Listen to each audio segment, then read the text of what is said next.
Right, now, you can also manipulate the sacroiliac joint in a modified lumbar roll position. So we'll look at the solution of how we will send the innominate in an anterior direction. Okay, so his hips are too far away, so I'm just going to bring him towards me.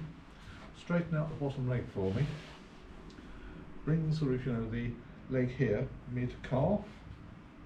So what I'm going to do here is I'm going to literally rotate all the way down into the sacrum. So bring this arm across.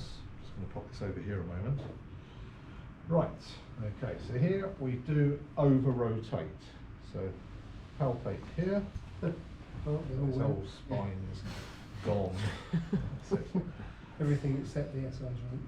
Well, that's going to go now. Okay. We'll just bring this across. Just pad it out a bit. Now what we do here is we literally come across onto the PSIS here, roll the patient across, get your body weight over, and then thrust it forward. How's that? You okay? Bring that one there, and then from that position you can then see if you can shear the innominate on the sacrum. You can see here we've got really good range of movement now. Turn your back for us. Just check we haven't upset his pelvis. And we can see we've got nice leg lengths, nicely equal. So that's quite a nice way to actually sort of carry out a manipulation sideline as well. Right, because sometimes you just can't get at the patient, you know, or they can't lay prone, for instance.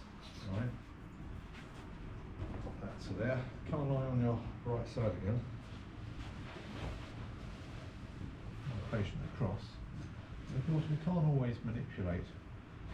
So what we can do here, you can actually sort of just do a bit of gentle mobilisation in an anterior direction as well. Or if you hook round a bit onto the ASIS, you can even bring the pelvis posteriorly.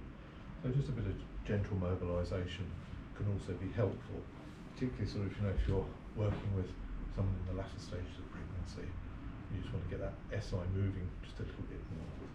Okay, have a go. Right, thanks for being the model.